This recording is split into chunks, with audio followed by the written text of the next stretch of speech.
Welcome to Real Estate Secrets Unlocked, the podcast that takes you inside the minds of the industry's top professionals, revealing their top secrets to success. I'm your host, Danielle Damianov. Whether you're a seasoned pro or just starting out, get ready to learn the latest trends, strategies, and secrets that will help you succeed. Join us as we go beyond the basics and explore what it takes to make it in the world of real estate. So buckle up and get ready for a wild ride. This is Real Estate Secrets Unlocked. Hey everybody, it's Danielle Damianov with Real Estate Secrets Unlocked, and today I am here with Debbi DiMaggio. She is a 35-year veteran real estate agent, coach, author, podcast host, wife, mother. She has done it all, so I am so excited to be here with her today because we are going to help those real estate agents or anybody really in a sales profession that might feel stuck and you're not really sure what to do. So today we're going to take you through some actions and mindset shifts that you can take and implement in your business so that you don't feel like you have to get out of this business, because this business is amazing. There's always going to be ups and downs. So Debbi, let's dive right in and see if we can help some of these agents out there. So thank you for being here. Thank you so much. I love it. That's my whole thing. I always want to help people. So I'm excited to be here. And one question, are you Italian or is it your husband? Bulgarian. Bulgarian. Okay. And yes, I know. I get that. I actually used to be Smith. My dad is his name is Robert Smith. So, yeah. I would have said, did you come over on the Mayflower? Yeah. No, it went from Smith to Damianov. So definitely, I'm more exciting now. So, I talk to agents all the time, and it's really sad because whenever we see a downturn in the market, a lot of agents get out of the business, or they feel like they need to get another job instead of doubling down on certain activities that is going to give them way more, flexibility and way more income. So I'm just curious what you're seeing with agents right now, and take us through when they are starting to struggle, what some of the, programs that you have to get them going again and building that momentum. Sure. So that's funny you say the word momentum. I have a new book that I'm writing called The Mindset in Motion Method, and it is all about getting in momentum to conquer your goals. And that will be coming out in early 2026. But let's talk about them now, getting in momentum. A lot of times agents, so we have 80 agents within 2 offices. And when a new agent comes in, I sit down with them. We go over all the marketing tools, and it's a lot. So we start there. And then I say, when you've mastered that, or when you start playing around and you have questions, come back to me.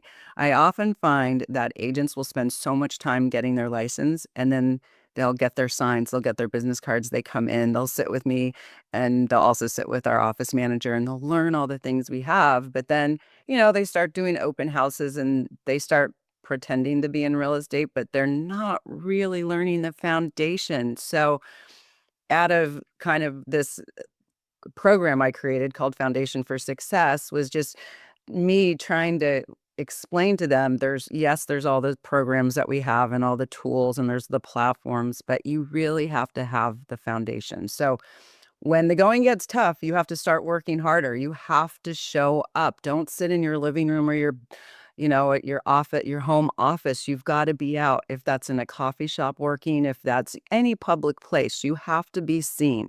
So let me break down the 5 pillars for success. Like every house has a strong foundation, your service, product, or brand, and that includes real estate, needs a strong foundation. So the first one is inspire. You have to get seen, you have to get known. So using social media. So my program, Foundation for Success, it goes through how to set up a profile. and you can always tweak it. And now with ChatGPT, you can ask them what's the perfect profile for me on Instagram or on LinkedIn or on Alignable or on.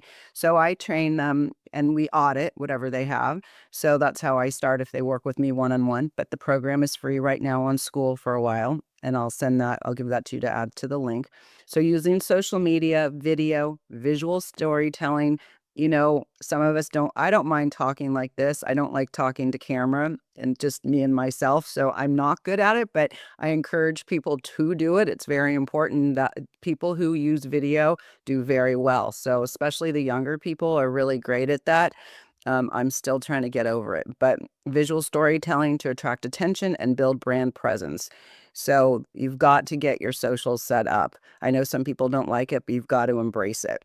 Connect, be in their inbox for the right reasons. Email campaigns, e-blast, nurturing sequences. So there's all kinds of different MailChimp and Constant Contact and Flowdesk. There's and then your office usually will have a newsletter, but most people don't set it up. The very first thing I tell an agent when they come in, and not many listen, but the very first thing they need to do, even while they're studying for their license, is start a simple Google spreadsheet and add first name, last name, city, state, zip. Yes, you need mail, snail mail. You got to send a holiday card. You've got a Thanksgiving card. You've got to send stuff to your sphere, phone number and email. And a lot of times people make excuses. They're like, oh, I don't have it. If you simply Google your name or my name and you say, what's the address? What's the email?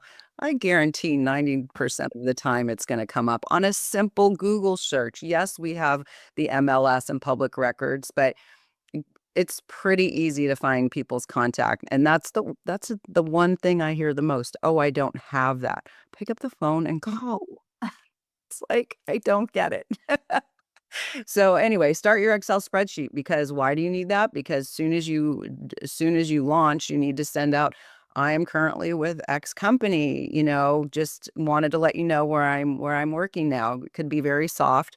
And then you need to start that newsletter. So you want to start with, even if it's 50 names, and then grow it as you meet people at open houses, as you're meeting people wherever, and you're networking, etc. And the block here is, so I tell it, and I'm telling it to you, but what makes it easier, if they're coaching with me, we can actually physically set it up.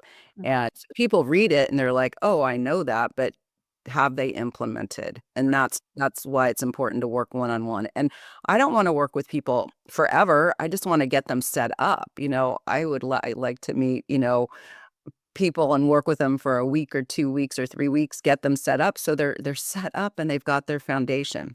So the next one is engage. I love receiving handwritten notes. I keep my notes. I have younger kids who are mentors of mine, or mentors of mine, or I mentored them. Anyway, I have these great letters from them and notes and handwritten notes, and they really touch people. People don't do that anymore. They text and they email. An email goes right to trash after it's read and it's forgotten. But a handwritten note, you should see my wall. I have so many notes. And I have some really great programs that can help people. I'm working with something called send out cards, and you can send out one of their regular cards, but I always customize it with photos of either something of theirs that they liked, they post on social media or Instagram or Facebook. And then maybe if it's a business for me, I'll put Debbie, my team, my husband, my son, and I, in a little photo at the end so they can see who I am. Because a lot of times, like us, we're meeting right now, but then we're kind of out of each other's vortex. So I'm going to follow up with a note to you, because, and this will get into something in a minute, is the collaboration. You and I can refer people to one another and make a referral fee. But beyond that, we can make sure that our client is getting the best service, because we've met you, I've met you, you've met me. You get an idea how people work and that they care, and we'll get into that in a minute. So touching their hearts, regularly and just authentically, and authenticity is super important. Hey, real quick, if you're enjoying this podcast, make sure to subscribe to my YouTube channel, Real Estate Secrets Unlocked, and hit that notification bell so you never miss a new episode. And by the way, if you're a mortgage or real estate professional looking to level up your business, check out the Done by One CRM.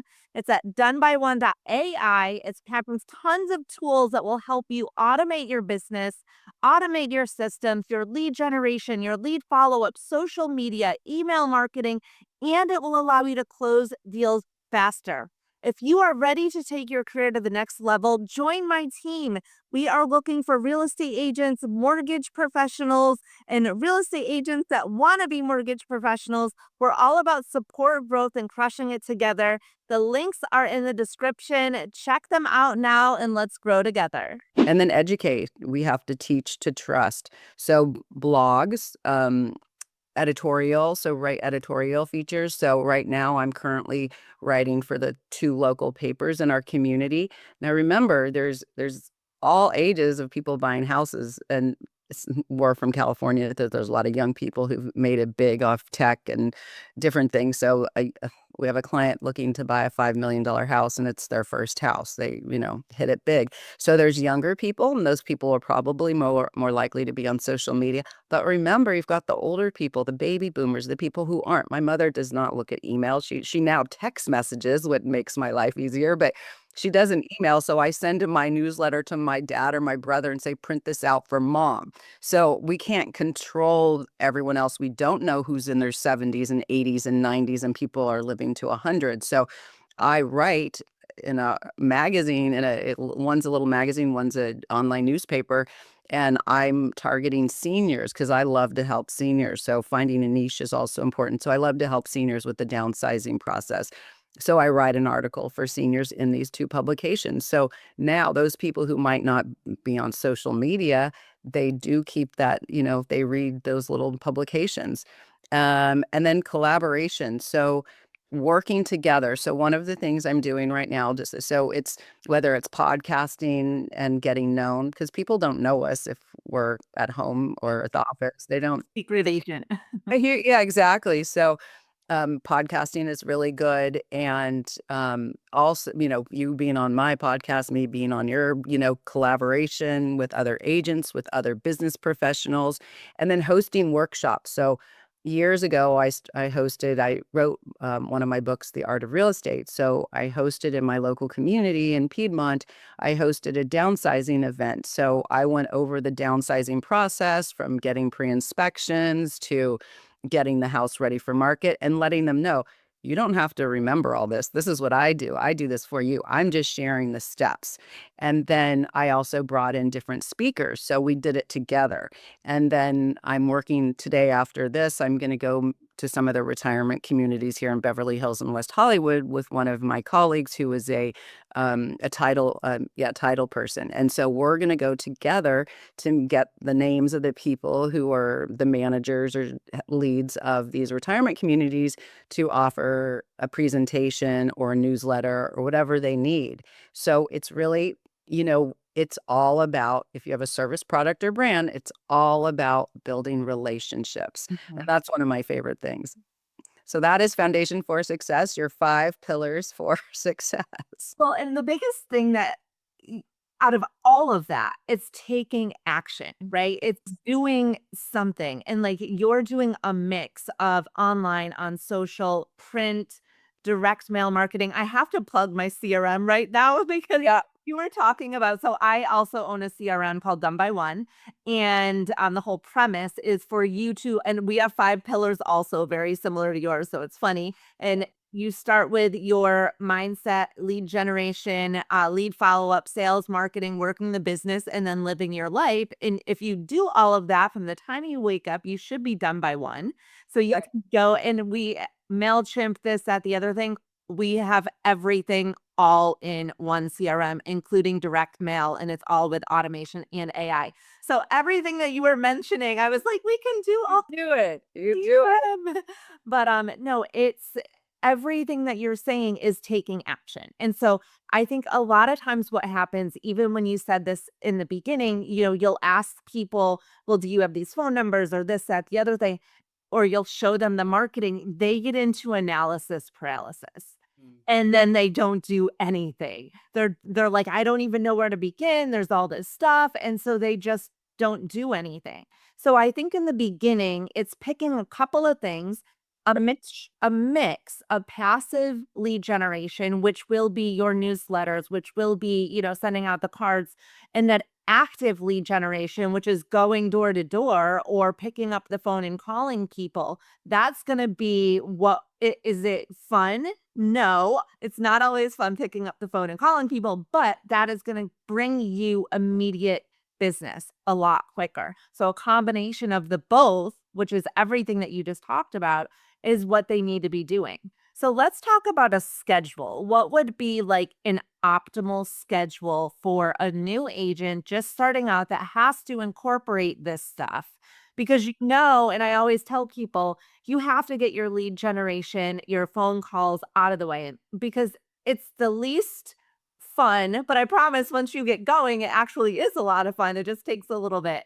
But You we have to sit don't want to. down and actually focus and do it. I mean, the fun part of real estate too is that we're kind of everywhere doing everything, and we're always in motion, which I love. But there's the times where you have to sit down and make those calls. And let's just break it down for them. Let's say, so 5 calls a day. Like if you can just make 5 calls, a lot of times you're going to leave a voicemail, right? But you're going to just say hi and check in, and you don't need to talk about real estate.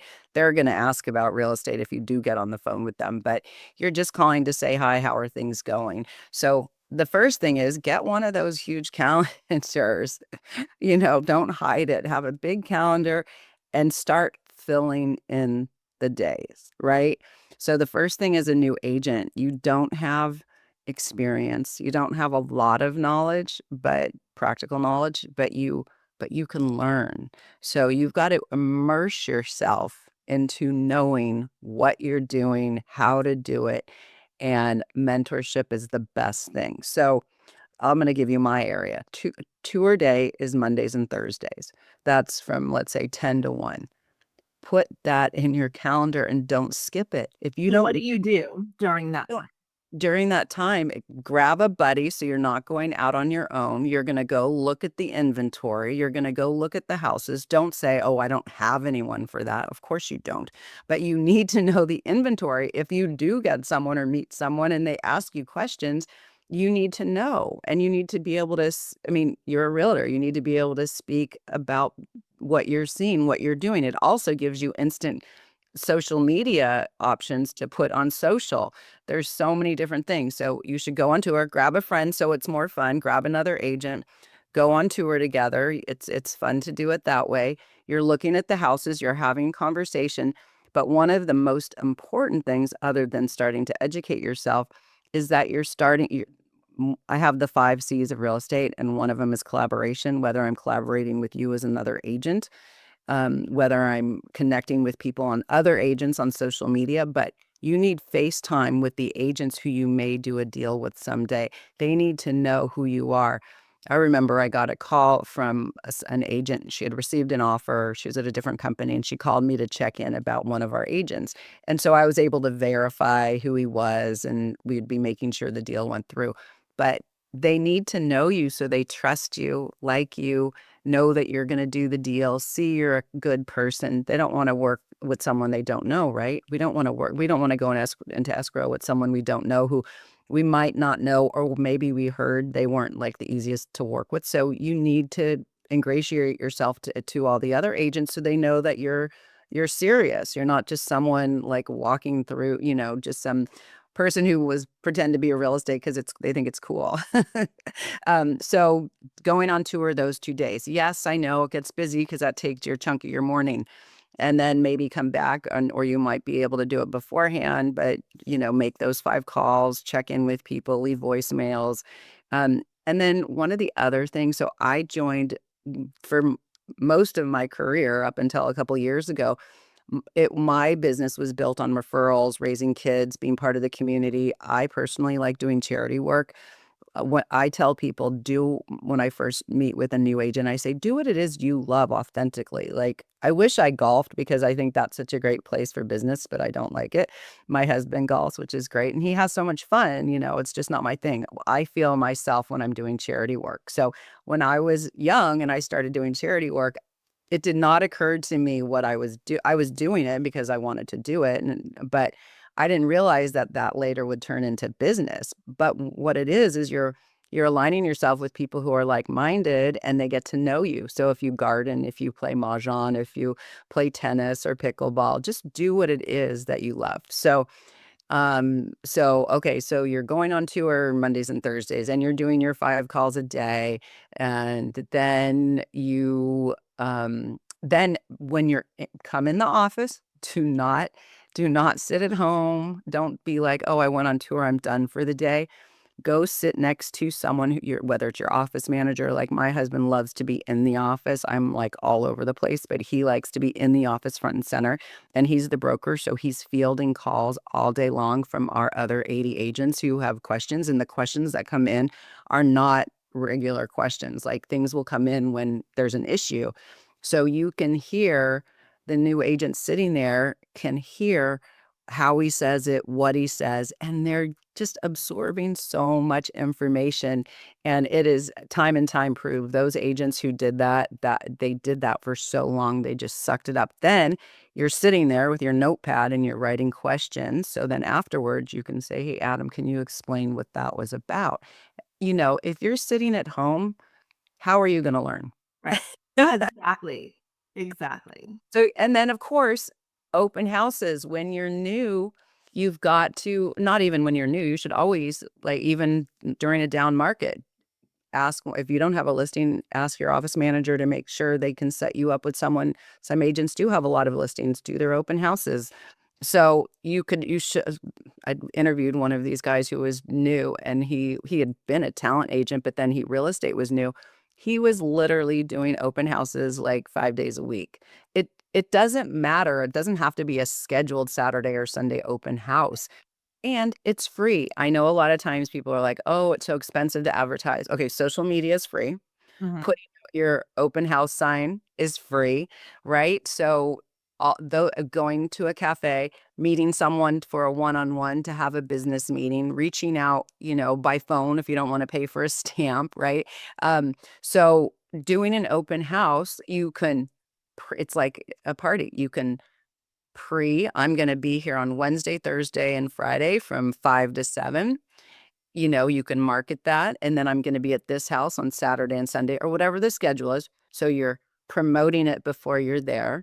Then you're there, and then you have your signs out. And then, yes, people who walk by, you might you're gonna work anyway, working from your home, connect your iPhone to your laptop with the Wi-Fi, internet or whatever, and hold that house open. You never know who's gonna come by. It might be someone coming back from work and they popped in and you just met someone that's a potential seller. And if they do give you their information, add them to your newsletter. So you need to make yourself available. And a home, people love homes. They love to see design.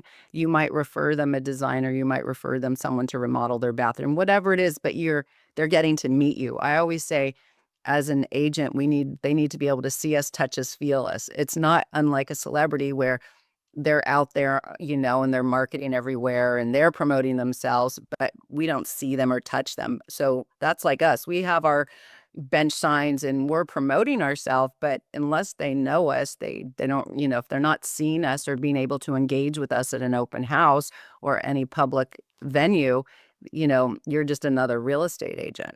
Right. So you're just starting to fill in the blanks, and then, there's a lot more, but fill the calendar because it's like when you go to college, you've been at home, you're with your family, you have rules, and you get to college and all of a sudden, wow, it's a blank slate. Well, I remember, because 'cause I'm such a rule follower, I remember going, well, I set up an 8:30 class. I'm like, I didn't My realize daughter's a freshman right now. This is exactly, yes.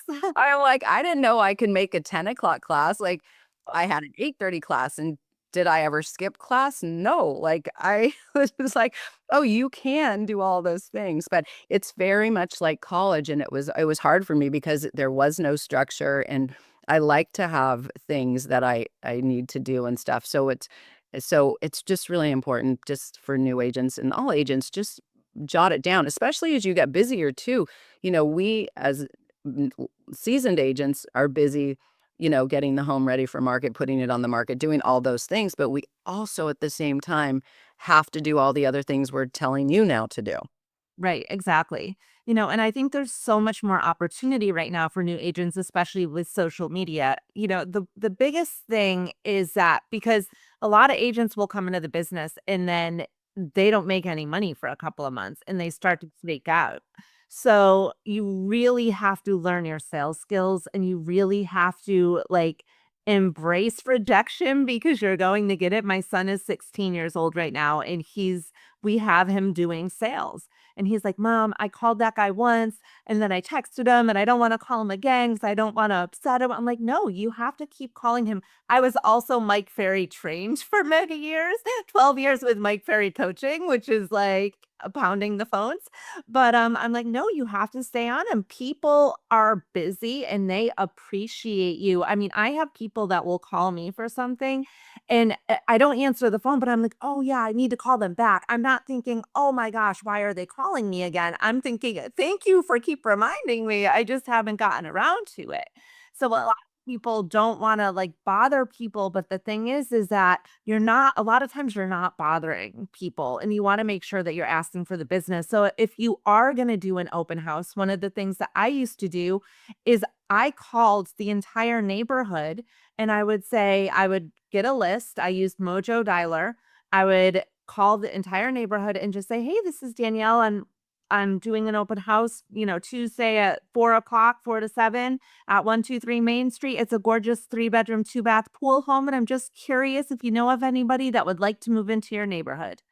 And, you're just letting the entire neighborhood know about the open house, and then they might ask, "Well, oh, tell me a little bit about the house," or whatever. And then you can say, "What is your email address? Let me go ahead and email you a copy of the listing so you have it." Now you're capturing their information that's going into your database, and now they're getting your newsletter.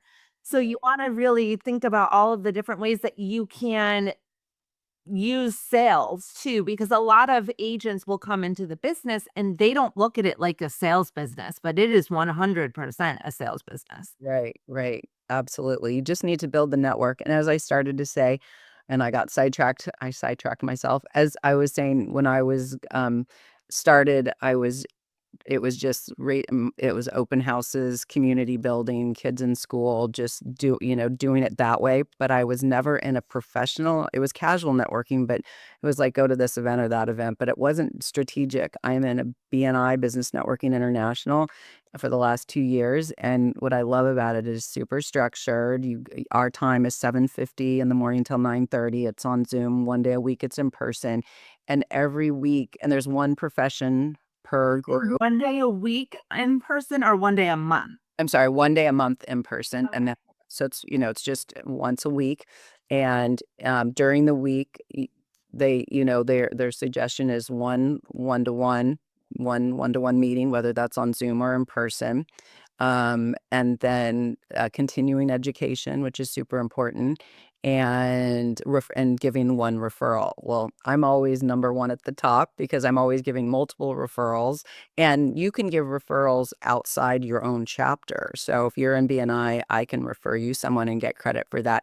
But it really focuses on those one-on-ones, getting to build relationships. So even if you're not BNI, and I try to explain this to other people, just find someone to meet up with in person or on Zoom to continue to develop your relationship.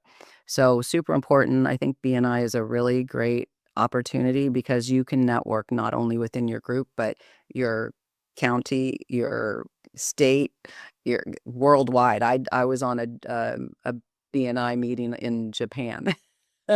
Yeah, and I'm actually happy that you brought that up because I was in BNI before, but we travel so much that I can't make the weekly meeting. So the fact that they're doing them on Zoom, I thought about that recently. I was like, I just wish there was a BNI, but it was Zoom. So I can be There's a lot.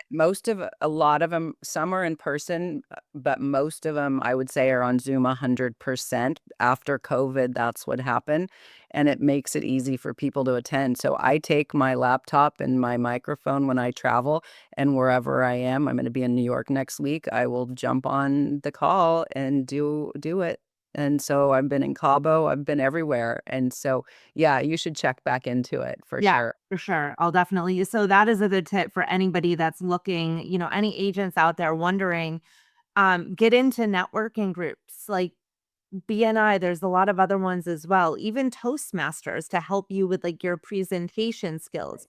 And the fact that you have a free Skool, online mentorship program is incredible because that's really what people need. And I think, a lot of agents will get into this business looking for freedom, freedom of time, freedom. But the thing is that there's not really freedom, right? You have to structure, there is, but you have to make sure that you have a structure on what you're doing every single day, 5 or 6 days a week. And it doesn't necessarily have to be what you think. So I moved markets. I was in Southwest Florida. I moved to Miami. I did not know anybody.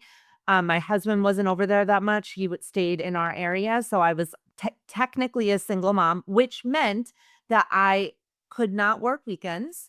And I didn't want to work weekends. Let's just say that. And I didn't want to work nights. So my focus was on listings. I didn't work with buyers. I focused specifically on getting listings and I set my business up that way.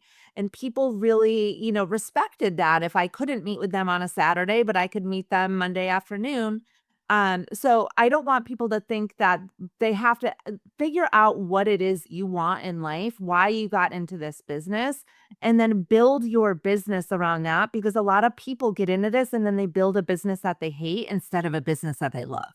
Right, and I started out I mean, it wasn't now looking back, it wasn't that long until I did get into real estate, which was just before I was, like, 27, but it felt like I had all these little jobs.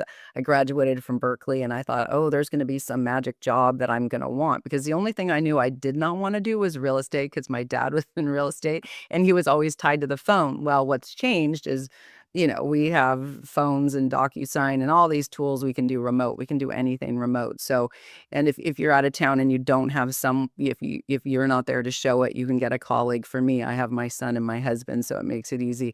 But it's when you're working for someone, I would try a job, and I just hated having a boss. So whether you're working under a boss or under yourself, you have to work hard. Do you want someone over you? That's okay if you do and you need that structure. And some people get out of real estate because they realize they don't have the discipline. Mhm. So it's hard work, it's nonstop work, it's always top of mind for me, and I'm sure with you, it's our lifestyle, it's we love it, and so it's easy. Like, I get up every day going, "What am I gonna do?" For me, it's, like, exciting, like, "Okay, what am I gonna do today? What seeds am I gonna plant? Who am I gonna talk to?" And it's fun, but if it's not fun and you're not passionate about it, it's just not gonna work. Absolutely. Yeah, definitely. So, tell us a little bit about the book that's coming out and about your school so that people that are feeling stuck right now know that they have a mentorship program that they can hop into. Absolutely.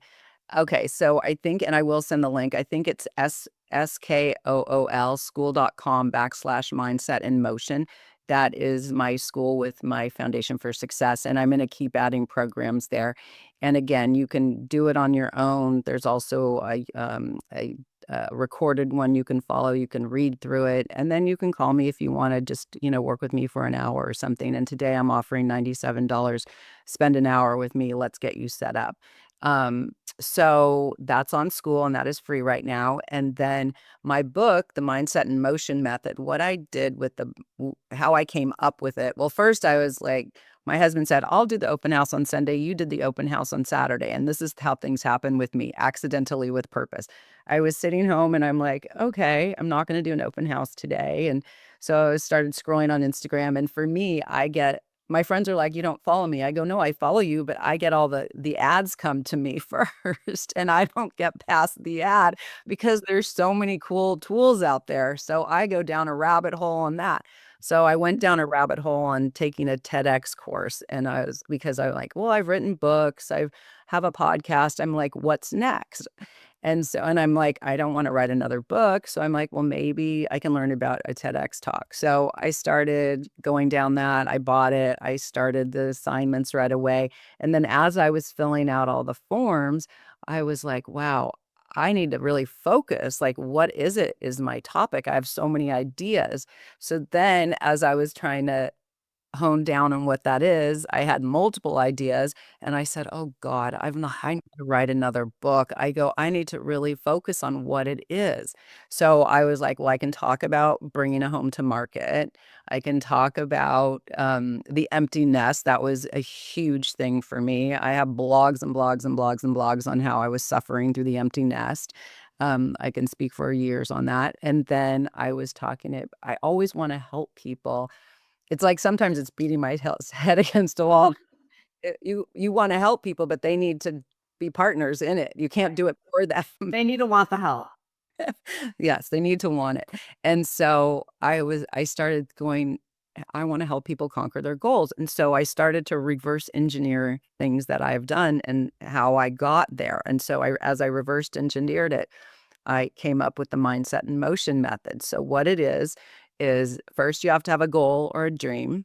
Then you have to believe that you can accomplish it. Even if you're not there yet, just believe it. Then you've got to internalize it, writing it down, gratitude, vision board. Start to really internalize it and see it. And again, don't stop because oh, I don't know if I can achieve this. Just keep going with it. And then you have to share it with supportive people. Well, first I said share, and then I'll explain the example why I said share with supportive people. Because you don't want naysayers telling you, oh, that's too big of a goal, Right. blah, blah, blah. It's usually your family. Yeah. Then you have to activate. You have to get into motion. We're talking about getting into motion today and momentum. And, you might, anyway, I won't get into that part. So, the big example that was how right before I turned 60 last year, I think it was last year, I said, I'm going to, well, I, no, what happened was my son in 2024, we're sitting in St. Bart's. We're from a small little affluent community. We're in St. Bart's playing dominoes, we're having rosé, we're having a great time. And our son drops that he's going to go to officer candidate school. He said OCS, whatever the abbreviation was. I forgot about it now. He's like, I go, what do you mean? He's like, I'm going into the Marines. And I'm like, and that's why I have to say how our background was. I know in Florida, there's a lot of people that go into the military. His captain was from Florida and it was a whole different mindset. So he had to help me get through it. And I said, what do you mean? Like, here we are sitting in St. Bart's having a great time. You have a great life. You have a job. You're like, what do you mean? And so my synapses and my mother's synapses started, I was just like, of course, I started crying. I was devastated. I didn't understand it. I didn't understand the military. I'm happy we have people to protect us, but that wasn't my son. I remember when before he turned 18, up until 18, I said, if there's a draft, I'm taking him to Canada. And I would say that through him growing up. I would say that to my husband. He's not, and that forever, that was my mindset. And so, anyway, so I said, why? I was going, I have to understand this. Why? And he said, I just want to challenge myself. And I said, okay. And then I thought, like, what does that mean? So I literally immersed myself in the mindset of a Navy SEAL. I read everything.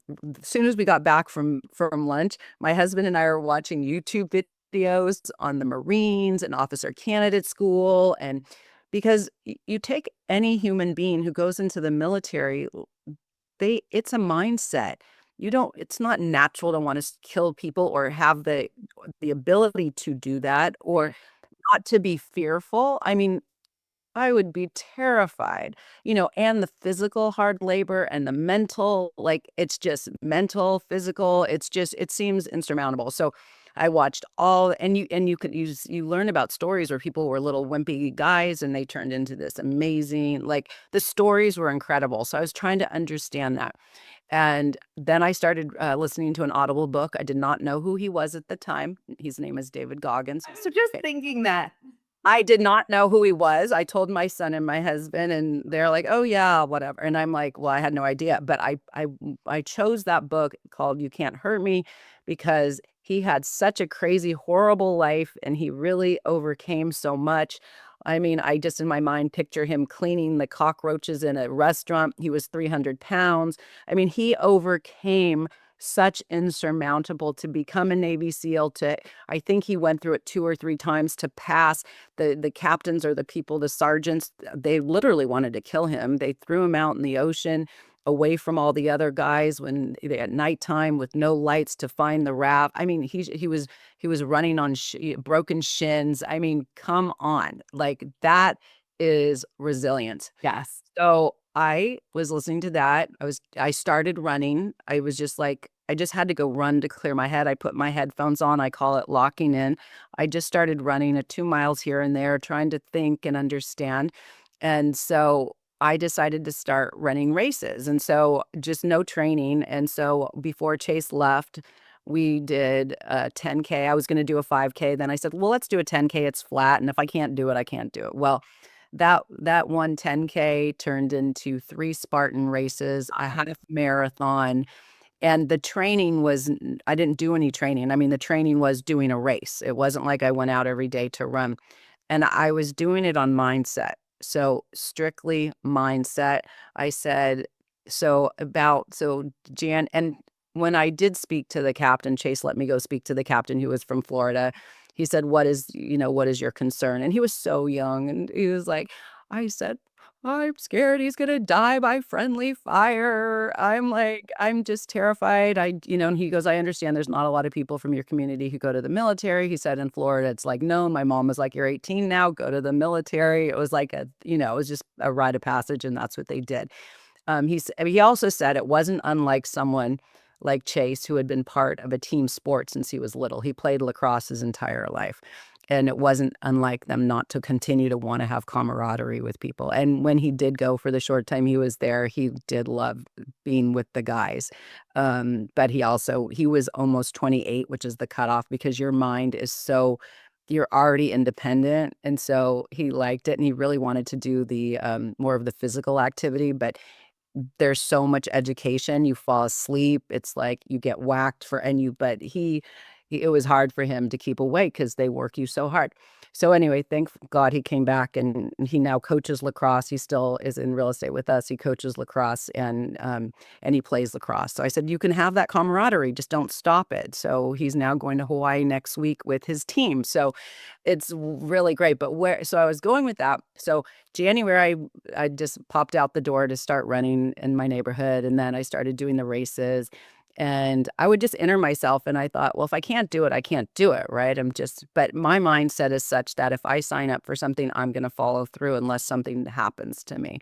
So I ran this half marathon trail ride, I think in February, and I ended up getting this ribbon. And I thought, oh, that's like a juice box. Everyone gets a juice box and a ribbon these days. That's how the young kids, like when our kids were growing up, everyone gets to win. So I get this ribbon. I'm like, what's that? So I go online and it's like you finished the first in your age group or whatever. And I was like, oh my God. And then I was online on their website and it said DNF. And I'm like, and there's pages and pages of DNF. And I'm like, what's that? Of all ages, Not people finished. did not finish. I was like, that is not even possible. Like, why would someone like do that? And I felt really bad for my husband because I took a lot longer because I didn't realize it wasn't a straight race. It was like hills, like big hills. So it took me a lot longer, but I finished. So then after that, so remember, it was December 31st, I decided to go on a little run. Then I started signing up for races. By the time it had to be February, the end of February, I said to myself, I'm going to do it. Well, my goal was by 60, by July, a half marathon. By March, I ran the LA marathon on mindset alone. I did not, and I didn't, I'm a huge YouTuber. I'm always watching YouTube and learning about things, but I did not once watch anything on running a marathon because I knew I wasn't going to do what it said. And I wanted to prove like, you can't hurt me with the David Goggins book. I only could see what he did and how he got through it was mindset. Yes, he trained a lot more than I did, but I was like, I don't come from a bad background. I'm healthy. I feel good. I'm like, what could happen? And so when I say share with sported people, I didn't tell anyone I was going to run a marathon. Like I said, I was going to be 60 and I didn't train. And I didn't want people to like, oh, whatever. So like a week or two before I was going to go, I called my husband. I told my husband, you got to come to LA with me. I'm going to run the marathon. And he knows me, so he doesn't question. And so we flew down and I remember, and so the night before I'm superstitious, so I didn't want to change anything. So I had my typical, I eat a Caesar salad with chicken. I actually had 2 glasses of wine. I was just having my normal night. I wasn't gonna get all wrapped up in it. And I did go to a party because his friend was down. And so we were at the party. We're gonna go just for a half hour to say hi. And we were talking to this girl, and Adam said, oh, she's running the marathon tomorrow. And the woman grabbed the wine out of my hand. She's like, go home and get sleep and make sure you put potato chips for salt in your pockets. And so we went, she like was in a tailspin. So anyway, the next day Adam took me down to the train station, and I'm getting on with all the people to get to the start line, and I'm sitting next to this young man, and he's telling me, the other day for my last training, I ran across the San Mateo Bridge, and he was telling, which was miles and miles and miles. And I'm like, please don't ask me what I've done. Don't ask me. Oh, I've taken a Soul Cycle class. Oh, I've run a couple of miles. I did a few races. And I didn't say anything. I was just, please don't talk to him. Please don't ask me. And I just kept peppering him with questions. So anyway, I got to the start line and I was like, okay, please just let me start. And I did it. I finished. And what was painful was the top of my thighs from all that pumping hurt. As soon as I crossed the finish line, I burst out into tears. I was just like, I didn't really know what to expect. And I guess I got so emotional. And then I texted my husband and I said, you need to get me right now. I just want a shower and I want my bed and I want to sleep. But that was mindset. And that's where the mindset and motion method came from. I reversed engineered. I had a goal. Did I know I could do it? I wasn't sure, but I believed I could. I internalized it. I went through it in my mind like any athlete who goes through the motions. Visualized it, and I didn't share it with anyone till the end because I just did not want to have people just naysaying, "You don't train, you don't do anything, blah, blah, blah. You're too old, like, how do you think you're gonna do that?" It's like and and then I had to activate and do it, but we can do things if you set your mind to it, and Absolutely. so I have so many examples, and I just reversed it, engineered my entire life, and I'm like, "Where did that even come from?" And it was supposed to be a short book, and now it's turning into a longer book, and I wanna get it done, so Well, we are your accountability partners here to get that done. I Like know. 2026. Well, that is awesome. So Mindset in Motion is coming out in 2026. We have your Skool. I'm going to put it in the show notes so that people can join. Thank you so much for being here. It was so great meeting you and having these conversations. And I'm sure that there's a lot of different things that inspired people today to take action and move forward in this fun and exciting real estate business. So thank you so much. Thank you so much, it was really great. Well, that's a wrap. I hope you enjoyed today's episode of Real Estate Secrets Unlocked. Don't forget to subscribe to our show on your favorite platform, and we would love your feedback. Check us out on social and let me know what topics you want more of. Don't forget to like and subscribe to our channel and our show. I'm your host, Danielle Damianov, and until next time, stay motivated, stay excited, and keep growing in this crazy world of real estate. Thanks for listening to Real Estate Secrets Unlocked.